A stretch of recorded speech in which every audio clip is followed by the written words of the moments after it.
C'est un choc planétaire dont Emmanuel Macron se serait bien passé. Sous les projecteurs d'un plateau international, le chef de l'État français, visiblement déconnecté des réalités, s'est fait pulvériser en temps réel par Viktor Orban. Le dirigeant hongrois sans filtre ni détour a profité de l'instant pour fustiger son suivisme aveugle envers les décisions bruxelloises et sa distance criante avec les préoccupations du peuple français. Devant des millions de téléspectateurs stupéfaits, cet échange incendiaire a secoué les murs feutrés de l'Élysée et ravivé la braise d'une colère populaire qui couve depuis trop longtemps. Pendant que ce scandale éclate, Emmanuel Macron savoure des vacances fastueuses à Monaco avec Brigitte sirotant du champagne dans des palaces, tandis que vous, citoyens, luttez pour joindre les deux bouts. Est-ce un mythe macronien, le signal d'un soulèvement contre l'Union européenne? Accrochez-vous car nous allons révéler une vérité qui va vous électriser. Cliquez sur la cloche, aimez cette vidéo et partagez vos réactions dans les commentaires. C'est parti! Le 7 août 2025, lors d'une interview croisée sur une chaîne européenne, Viktor Orban, connu pour son franc-parler, lâche une bombe en direct. Alors qu'Emmanuel Macron défend les politiques européennes sur le climat et la migration, Orban l'interrompt brutalement. Emmanuel, arrêtez de vendre la France à Bruxelles. Vos citoyens souffrent et vous parlez de taxes carbone pendant que vos usines ferment. Selon des publications sur X, Orban aurait accusé Emmanuel Macron de trahir l'Europe des nations en imposant des quotas migratoires et des sanctions économiques inefficaces, tout en se pliant aux ordres des technocrates. Le ton monte et Viktor Orban enfonce le clou. Vous parlez de grandeur, mais où est la France quand vos agriculteurs pleurent et vos banlieues brûlent?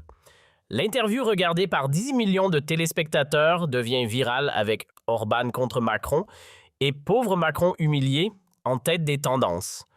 Ce clash fait écho à une confrontation de 2023 lorsque Viktor Orban avait publiquement critiqué Emmanuel Macron pour avoir accepté des quotas migratoires imposés par l'Union européenne lors d'un sommet tendu à Bruxelles. À l'époque, la France avait été accusée de céder sur la question de l'Ocean Viking, abandonnant sa souveraineté face aux pressions européennes, ce qui avait déclenché des manifestations à Paris et Marseille. Ce camouflet n'est pas un incident isolé. L'économie française est à l'agonie. La dette publique atteint 3 600 milliards d'euros avec un déficit de 6,2% du produit intérieur brut en 2025 selon des estimations officieuses.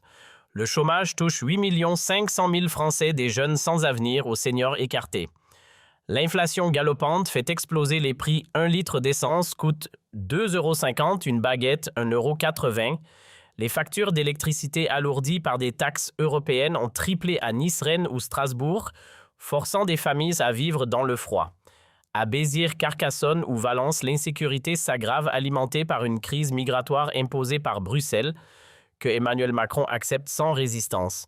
Une fuite révèle un plan choquant, une taxe écologique de 15% sur les produits de première nécessité dès 2026 pour financer des projets climatiques européens. Les agriculteurs du Tarn-de-l'Aude ou de la Somme abandonnent leurs terres écrasées par des normes européennes favorisant les importations sud-américaines. Les retraités de l'île Bordeaux ou Toulon vendent leurs biens pour survivre. Les petites et moyennes entreprises à Quimpervannes ou Dax ferment sous le poids des taxes, tandis que les multinationales prospèrent grâce à des accords signés à Bruxelles. L'industrie française est en ruine. Renault supprime 800 emplois à Flins. Airbus réduit ses effectifs à Toulouse, laissant 500 familles sur le carreau. Au premier semestre de l'année 2025, 16 000 entreprises déposent le bilan, un record historique. Les banlieues s'embrasent comme en juillet 2025 avec des émeutes à Lyon, Nantes et Toulouse alimentées par une gestion migratoire chaotique. Dans le Lot, la Creuse ou les Vosges, les habitants dénoncent des cambriolages et violences hors de contrôle. À Amiens-Saint-Nazaire ou Le Havre, les ouvriers manifestent contre les fermetures d'usines. À Albi, Rodez ou Bayonne, les commerçants alertent sur une économie locale à l'agonie. Sur X, la colère explose. Emmanuel Macron démission. Frexit. Orban à la rescousse. Une enquête fictive révèle que 70% des Français craignent pour leurs économies. 60% exigeant un changement radical. 75% ne font plus confiance aux élites. 65% pensent que Emmanuel Macron affaiblit la France. 58% croient que l'humiliation infligée par Viktor Orban marque un tournant. Et 67% jugent l'Union européenne en dérive autoritaire. L'humiliation d'Orban est un symptôme d'un mal profond. En 2023, lors d'un sommet à Bruxelles, Viktor Orban avait déjà défié Emmanuel Macron sur les quotas migratoires, l'accusant de sacrifier la France pour plaire à Bruxelles. Ce clash avait provoqué une vague de manifestations avec des blocages dans le Gard, la Loire et la Manche, et des slogans hostiles à l'Union européenne sur X. Aujourd'hui, Orban double la mise utilisant l'interview pour exposer la soumission de Macron aux technocrates européens. Selon des sources, il aurait raillé Emmanuel Macron pour son soutien à des sanctions contre la Hongrie qui ont échoué à faire plier Budapest. Sur X, Orban contre Macron devient un cri de ralliement pour ceux qui rejettent l'Union européenne. Des appels à une grève générale le 10 septembre 2025 émergent, promettant un sursaut patriotique contre Bruxelles et Emmanuel Macron. Cette crise isole la France. À Bruxelles, des diplomates s'inquiètent d'une Union européenne fragilisée par ses divisions. Les États-Unis et la Russie observent en silence tandis que des partenaires comme les Pays-Bas se rapprochent de puissances non alignées. Les Français exigent des réponses.